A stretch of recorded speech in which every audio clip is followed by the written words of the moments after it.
Welcome to this video. Thanks for tuning in, sharing in this now moment with myself and with one another. My intention is unity and oneness, the highest levels of love light. Okay, I'm being guided to go into some self-love discussions. So my intention with this video is to talk a little bit about self-love, to answer a question that someone asked me on YouTube. I do read those. It takes me some time to get back to you. So thank you for those questions and comments. Thank you, thank you. So I'm going to answer one of those questions and go into that with a little bit of flow. I want to talk a little bit about, then I'll talk about the energies of the week. I did 2 videos about this, and my microphone was broken. I have a new microphone. And so that was frustrating because I went into flow, I went into a lot of light language. And then when I was done, I thought, well, maybe those were just for me. Maybe they were just for me to experience it. Sometimes we get into the habit of, and I'm going to roll right into this about self-love, doing things for others or thinking we're doing things for the collective, for our family, for our friends, and we forget sometimes that this is also about us. And you wouldn't think that we would forget that, especially if you're a light worker like myself who does videos or blogs or does healing work. You know, we realize that this works on us at the same time. However, oftentimes there's a disconnect that can be created from doing this type of work online. It's almost as if we can get into that habit of going, okay, what message needs to come through for the collective? What message should I be sharing? And we may know innately that the message also impacts us and the energies impact us.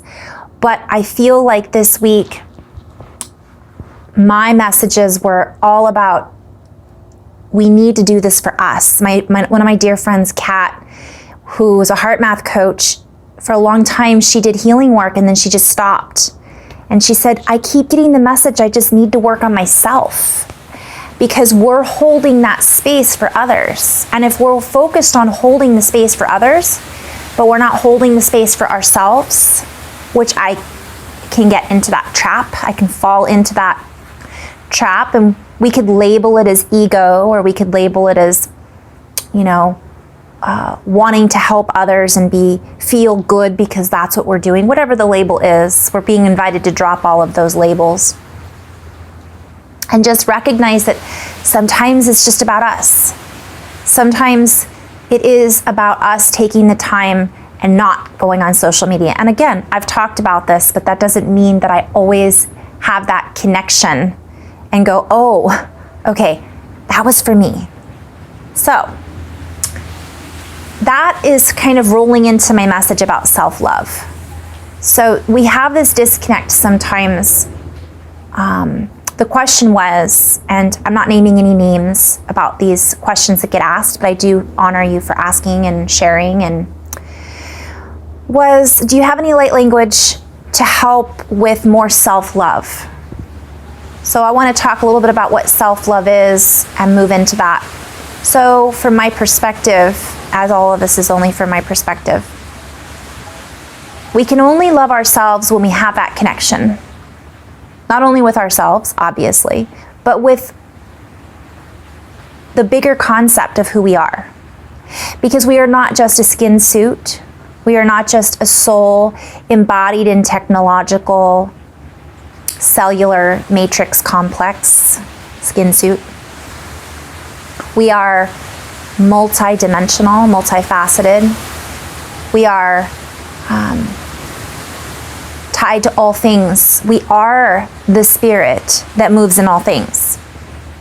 We are the spirit that gives us the breath of life. Yet we are experiencing that from a very separate space so that we can essentially be creators from that separate space. And that's an illusion, right? The separateness. Because we're never really disconnected from source. We're never really disconnected from the animation that animates us, so to speak, if you want to call it that. We are connected to all of the creatures, the animals, the birds, the plants, Mother Earth, Gaia, the soil, the roots, the fungus, the fungal network, right? The fascia, the mycelium, everything is connected. And oftentimes we forget that. And part of us loving ourselves is recognizing that we are part of everything, meaning I am that, right? I am that I am. So we've heard time and time again. We've also heard time and time again, know thyself. But to know something is to love it. I think we have a tendency to confuse the word love with putting something up on a pedestal, right? That can sometimes create a disconnect for how can we love something such as ourselves when we are not necessarily as important as this particular person that we love on a pedestal or admire, right? And the more we recognize that we are within that, yet we are choosing to experience this on a separate, seemingly separate, unique individual expression of source. So oftentimes this disconnect from source and the spirit that moves in all things, and the idea that we are this skin suit, creates a continuation of, we'll say, lack of self-love. And there's so many different ways we could look into this. And I kind of just went into a multi-dimensional, all over the place description of self-love. And so when we know thyself, right, we know that we are pure energy and light and sound and harmonics embodied in a skin suit. And this representation that we have in this particular technological molecular being is merely a reflection of source. And so for many people, so let me just kind of continue on that thread for a minute, and then I'll get into a little bit more of the physicality of it. So oftentimes if we go out in nature, you know, when I went to Yosemite, for example, which I don't know if I posted that video afterwards, I was in such awe, and I felt tiny compared to the vastness of these sequoia trees and the vastness of, I get emotional just thinking about it. And this wind is going.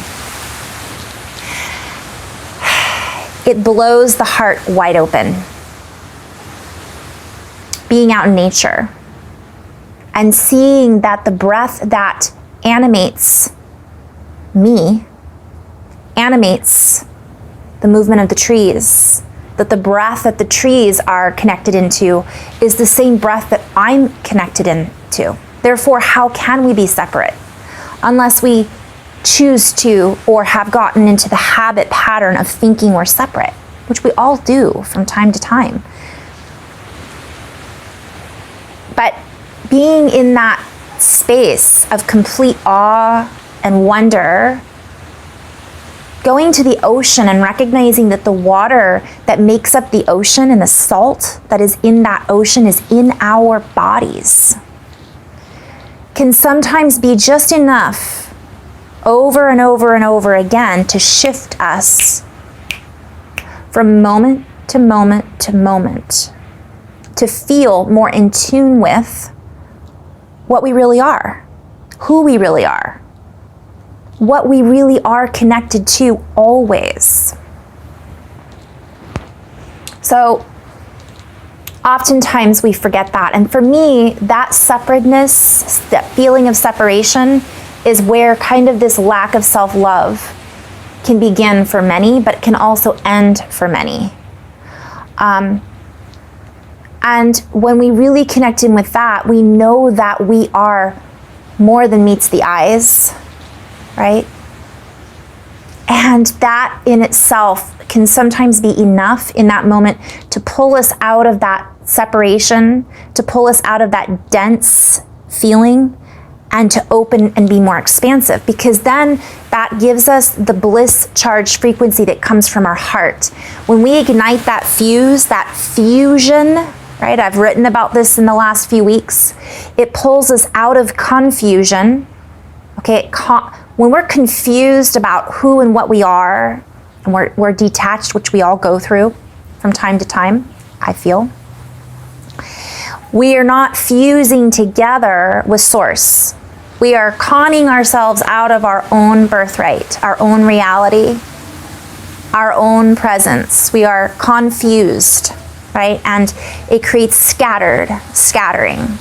But when we come back into the true Source connection that is within us, that is when we recognize that we have so much more available to us, and we are so much more.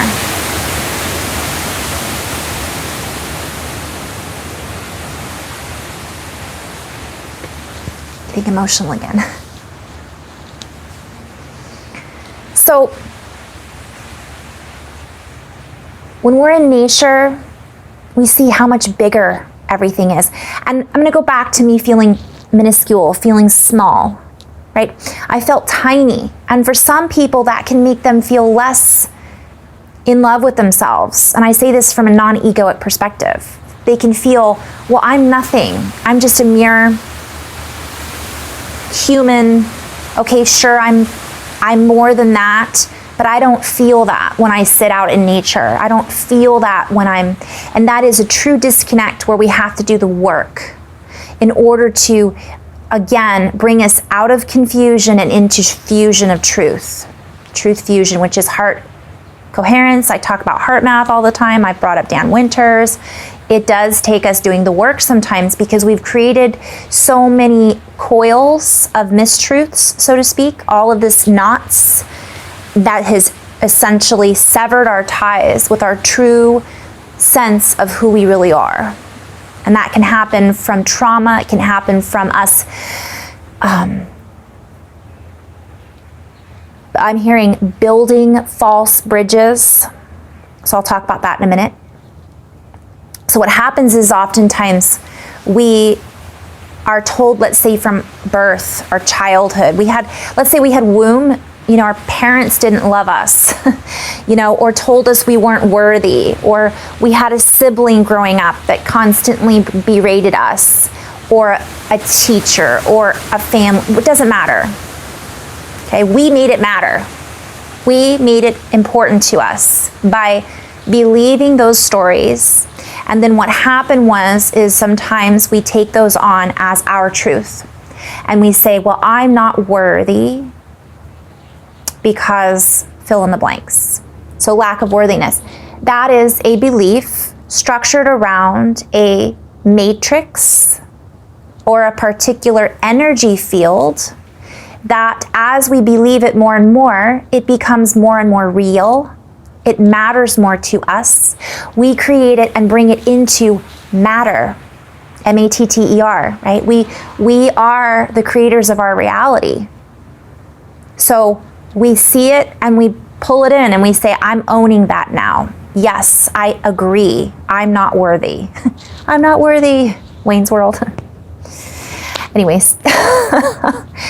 And so we pull in these concepts, and I'm hearing like these conceptualizations, right? They assist, they come into our awareness, and we hang on to them, perhaps because it would be too painful to see that we are beyond that. Perhaps because if we agree with this person, they'll like us more, or they'll make us feel more valuable because we agree with them. We could go into so many different linearizations of the separateness that creates. We conceptualize it. Think of a packet. We put a bubble around it, and that becomes our reality. And then this becomes our reality, and we get smaller and smaller and smaller. But what we have to realize, well, we don't have to, but being out in nature, one ant is just as important as the mountain that it exists within, the tree that it exists within. Everything is connected and everything is important for the balance and well-being of our entire ecosystem. And again, we're being invited to pull out of the ecosystem that has been created as part of our mechanism. We needed the ego. It's not to say that the ego is bad, but if we're only feeding that, we're not creating balance, right? We can't just feed the ego, which can be I hate you, which can be you're not good enough, which can be I'm better than everybody, which can be I'm the most important thing, I'm not important at all. All of those are versions of ego. Our survival mechanisms. Sometimes when we go through traumas or abusive situations, or whether it be emotional or physical, we create this ecosystem in which our survival mode becomes our ecosystem. And we believe these stories and attachments that create more separation from who we really are. And that, again, I come back to takes work. It can be as simple as us saying in this now moment, I choose not to believe that anymore. I choose to release, clear, remove all attachments, entanglements, frequencies, and cords connected to this belief system that is stemming in, that is pulling energy from me, that I am agreeing to in this now moment. I choose to clear, cancel that, remove it from my body's physical, causal, emotional, etheric, from my belief structures. I choose to integrate this egoic aspect of myself and recognize that I am all that I am. Not just that, and that is a false system that may have served me at one time, but no longer does, for it has created a separateness that we need to reconnect. Choices. In doing that, in making that proclamation, declaration of independence, of sovereignty, energetically we're clearing that. Right? We're admitting it, we're acknowledging it, and we're refusing to continue to buy into it, create value, to bring it into matter, to bring it into what matters to us that so much that we don't know thyself, or that we choose not to see how expansive we really are because of fear. We may be afraid. The person who may have told us when we were children that we weren't good enough may have been afraid of who we were because we triggered that within them. Coming from a family with a stepfather who was very fearful and used controlling tactics and abusive situations to try to control his environment, therefore myself and my family, that was something that I had to work on, right? Creating a more expansive frequency in which I could see the real me. Not what it was that he told me I was. Okay, not his view and perspective of me that was then added to my reality that I then said, okay, I'll take that on. So we always have a choice from moment to moment to moment in what we are creating our reality and belief structures around. So if, for example, let me go backwards for a moment. And I'll use my family, right? I had a traumatic childhood to a certain extent. Now here I am sitting in this space, and I could still choose to, let's say, believe or make manifest or feed that particular period of time of my life, feelings that were associated with those particular memories and times and people in association with myself, right? A lot of us as teenagers experience these things, or as young children, and then this creates imbalances in so many different areas of our lives, right? I could go on a completely different video. But in this now moment, I choose to recognize that that is not who I am now. And I choose to recognize that I am who I am now. perhaps a little because of what I experienced. But beyond that, I am not that experience. I am not that label as a human who was a child, who was a teenager, who was a young adult, who had these traumatic experiences. That is not who I am. Those are memory lines, timelines. Those are connections to a different space than what I am harnessing and accessing now. From one perspective. There's so many different perspectives I could go into with that.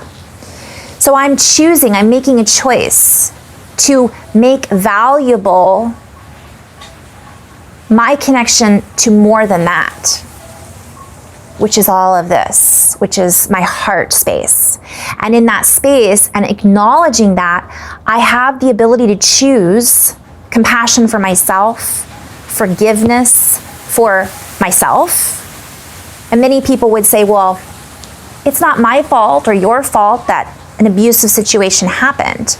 But there are a lot of people that blame themselves. If I hadn't looked this way, this wouldn't have happened. If I hadn't acted this way, this wouldn't have happened. If I hadn't made these choices. And I could go on and on. It's not just about abusive situations. Perhaps someone was in a relationship and they chose to abuse the relationship by not being honest, not being in integrity. And so they lost the relationship and they've never forgiven themselves since. And that has created this disconnect of self-love. I'm not worthy, I don't deserve it, so on and so forth. So this is something to recognize as a pattern. And in this moment, we have a choice to disconnect from that belief system about ourselves and to forgive ourselves in this moment. I recognize that I'm still holding judgment around myself or this particular person who hurt me and made me feel like I'm not worthy of self-love. Maybe they didn't have integrity. And because of that, it created this bubble where out of survival mode, we said, I'm not good enough. I must not be good enough. That's why this person broke my heart. It's our job to put the pieces back together of our soul shards, of our heart, and choose to do that in this now moment as the embodiment of all that I am. So I choose in this moment to bring myself into oneness and unification with my highest aspect. And as I do that, there can be no room for dense energies. They're very obvious when I make those choices. It allows us to clear out all of that crap, let that shit go, right? And then in that moment, the heart opens, okay? The heart opens and connects to the head. It's almost as if we pull the energy up from our root, our true roots that are connected to source and earth, not these stories of our past or what could happen in our future, the fear of not being good enough, right? That all dissolves when we make that choice to align with our highest frequency and our highest path, our highest trajectory. And then what happens is we're able to then connect our heart to our brain and everything, our light body, our fields, our timelines, whatever we want to call everything, we're connecting in. And then we're able to clear these and bring it up, right? The silver cord, the plasma frequency, the diamond frequency. We bring in all of our rainbow rays and all of a sudden it's like, whoa, heart wide open. And in that moment, and by the way, I want to go back to that just a moment to moment to moment. If we have a lot of these things that I've mentioned, it isn't necessarily going to just happen in one split second, although it could. It could be as simple as going to the ocean, letting the water just wash away all these beliefs, right? Making that choice. I don't need them anymore. Thank you. Okay, it's forgiving ourselves, forgiving that other person. Okay, and that's a whole other video. perhaps on forgiveness. But so it's recognizing that and also I'm being guided to bring up the Ho'oponopono. I've talked about this a lot before as well. I love you. I'm sorry. Please forgive me. Thank you. And again, I don't ever remember if I'm doing that in the right order. So, my dear friend Kat reminded me of this years ago. I learned it, I don't know how long ago. And then she said, oh, Ho'oponopono. And I went, oh, forgot about that. In that moment of choosing to say the words out loud, I love you. I'm sorry. Please forgive me. Thank you. It shifts the energy entirely. Whether it be we're saying that to ourselves, whether it be saying it to someone who is being a jerk from our perspective. Who knows, that person who's a jerk may be completely out of love with themselves and have no concept because they were abused and held all this trauma, and now they have to be in control. Their way of being in control is by being a jerk to everybody else, right? And in that moment, we're saying, I see me, the light within me, see the light within you. I love you. I'm sorry. Please forgive me, because I am part of that source that moves in all things, spirit that moves in all things. So, choices. We have the choice to believe in what we've been told, in what we have listened to, read, whatever it might be, moment to moment. And in this now moment, I have that ability, because I've tapped in, let's say with nature, to recognize, wow, I feel really open right now. I could just let all that go if I chose to. But it's when the mind creeps back in or the memories go, well, not quite, you're not there yet. Why not? Because we're choosing to say and believe that we're not there yet when we could be there. And this isn't, everybody's at a different stage. It's not to say that one person is, everybody's in their own cycles, right?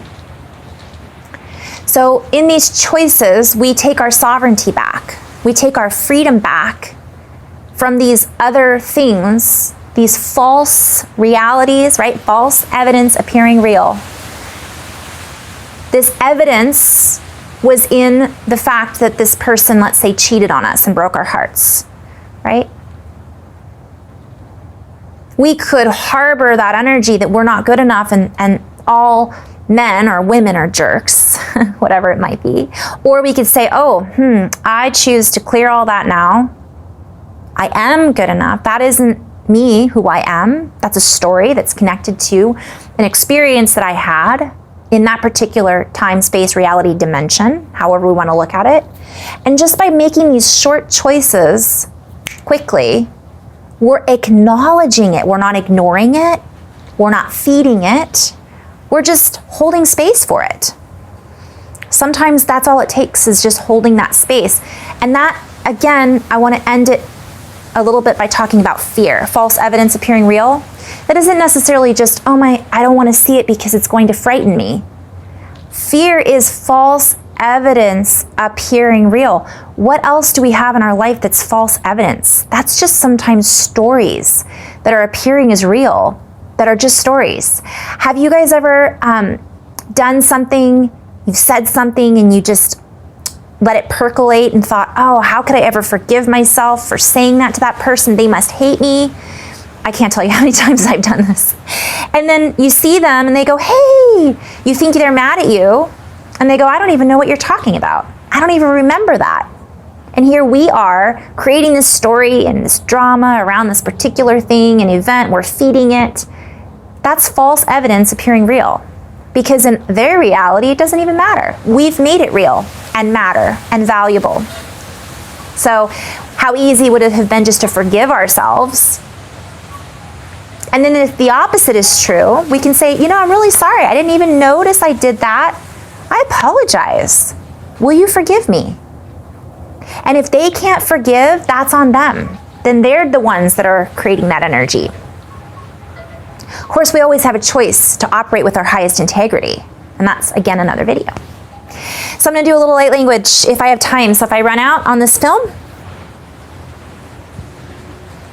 Heart opening. It's always about opening the heart.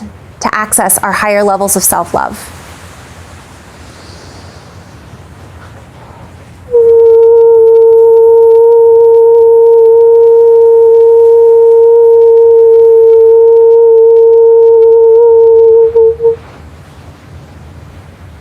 Communicating with ourselves and our bodies.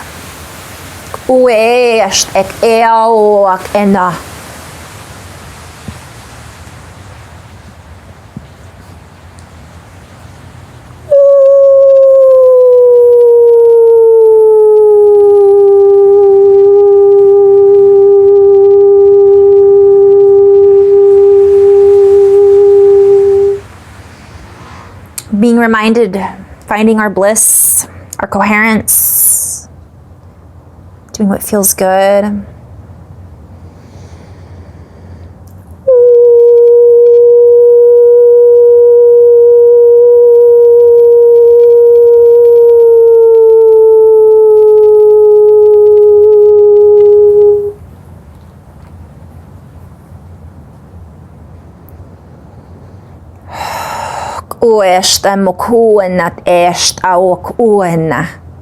For no one else can walk this path but you.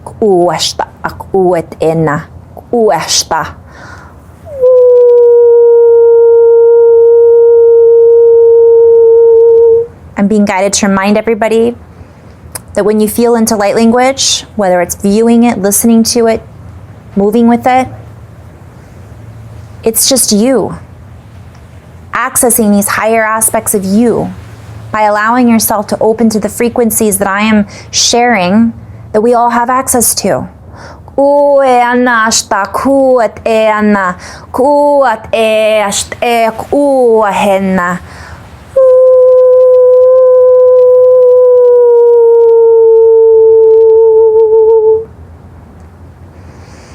Allowing your own inner alchemy to recalibrate that which is sinking up, sinking in.